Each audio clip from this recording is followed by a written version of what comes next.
देश के 90% देशभक्त साथियों, हम रहें ना रहें, ये तिरंगा रहना चाहिए। आज इस पैसे के कंपटीशन में 10% लोग, हम 90% लोग को जिस तरह से गुमराह करके, डरा करके, धमका करके, लालच दे करके जिस तरह से लूटा जा रहा है, इससे हमें बचना होगा। आज पैसे के कंपटीशन ने भारत को पूरे संसार में कर्जे के अंदर नंबर 1 बना दिया है। राजस्थान को आज जो कभी सांस्कृतिक का, सैनिकों का और किसानों का खेतीहर कहा जाता था, आज यहाँ के आम आदमी की हालत खस्ता है। इस पैसे के कंपटीशन ने राजस्थान को बहुत पीछे धकेल दिया है। सरकार नाम की, शासन प्रशासन नाम की चीज़ जो हमारे लिए होती थी, वो आज हमें बुरी तरह से लूट रही है। बात करें झुंझुनू की, तो झुंझुनू जिला के अंदर आज पूरे राजस्थान में जिले के ओर से राजस्थान के सरकार के पास काला धन या सफ़ेद धन अन्य जिलों से कहीं ज़्यादा जा रहा है।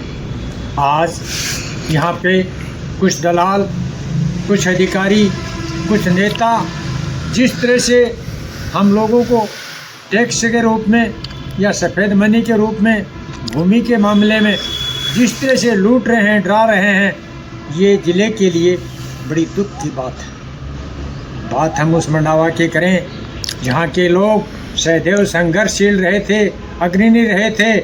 आज वहाँ पे भी आम जनता की आवाज़ को दबाया जा रहा है, लूटा जा रहा है, बदमाशी की जा रही है। लेकिन ये वो क्षेत्र है, खारे पानी का क्षेत्र ज़रूर है, कड़वाहट सुनता ज़रूर है, लेकिन उसका जवाब भी कड़वाहट में देता है। आपने कल देखा होगा, कम समय में, बरसात के समय में वोट चोर हटाओ, वोट चोर गद्दी छोड़ो रैली के अंदर जिस तरह से जनता जो उमड़ी थी, उसके पीछे एक रीज़न था कि किस तरह से मंडावा के अंदर एक चुनी हुई विधायक गांव के लोगों के कहने से, सरपंच के कहने से, अपने द्वारा बनाए गए किसी मकान का, भवन का अगर सत्यानाश करती है, तो उसको जिस तरह से रुकवाया गया, उससे दुखी वहाँ की जनता जाग चुकी है। वहाँ भीड़ होने का एक ही कारण था कि अब इन बदमाशों से, लुटेरों से जवाब लेना होगा, इनका सामना करना होगा। जनता इसीलिए इकट्ठी हुई थी और वहाँ की जनता ने बता दिया इस क्षेत्र के अंदर दबा करके, डरा करके काम नहीं करवाया जा सकता। ये लोग जो समझते हैं, कुछ अधिकारी, कुछ दलाल और कुछ नेता जिस तरह की राजनीति कर रहे हैं, इनको भूलना होगा या हमें जनता को खड़ा होना होगा और बुलाना होगा।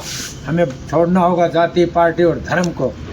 अपने क्षेत्र का मान सम्मान रहे, इज्जत से रहे, इसलिए हम लोग को अब खड़ा होना होगा। अब तय हो गया है। मैं जब कोर्ट में बैठा हूँ, पहले काफ़ी लोग आते थे, फिर अकेला, अभी काफ़ी लोग आने लग गए हैं, क्योंकि कोर्ट के सामने मैं अपनी हकीकत की समस्याएं बताता हूँ। लोग अपनी समस्या बताते हैं और वहाँ बहुत कुछ निकल के आ रहा है कि किस तरह से हम लोगों को आज लूटा जा रहा है। तो सब लोगों ने भी अब ठान लिया है। अब हम लोग ऊपर वालों पे, जिन पे विश्वास करते थे रक्षा सुरक्षा की, उन पे विश्वास उठ गया है। कहीं किसी को कोई सुनवाई नहीं होती, सबको गुमराह कर दिया जाता है, सबको लूटा जाता है। इसलिए एक ही रास्ता है कि हम स्वयं खड़े हो जाएं, अपने पैरों पे खड़े हों, किसी के पास जाने की ज़रूरत नहीं है। अपनी खुद की सुरक्षा करें, खुद के अधिकारों की सुरक्षा करें और इन लुटेरों को अगर आते हैं, इनको जवाब देना होगा। ये जब कानून तोड़ रहे हैं तो कानून हमको भी तोड़ना होगा। ये तो नहीं मानेंगे, क्योंकि इनके हाथ में सत्ता है। प्रशासनिक अधिकारी हो या नेता हो या जो गुंडे टाइप के लोग हैं, उनके हाथ में सत्ता है। वो मनमर्जी कर रहे हैं, खुले तौर से लट रहे हैं, गलत काम कर रहे हैं।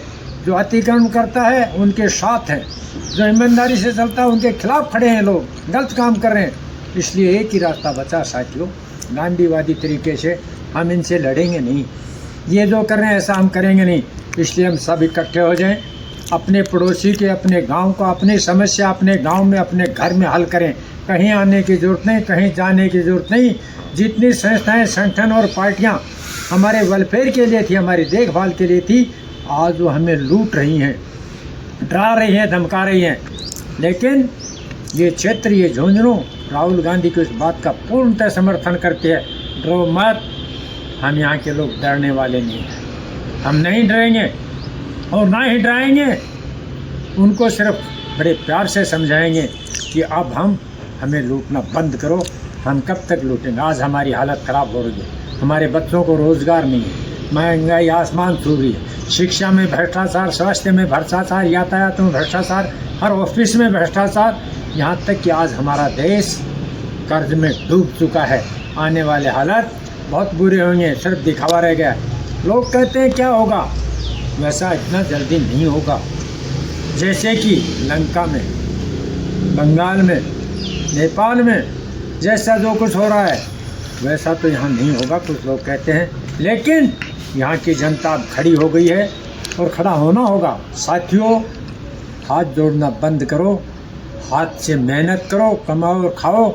इन लुटेरों के भरोसे मत रहो, इनको मत लुटाओ, मिलजुल के अपने फैसले करो। जय हिंद, जय भारत।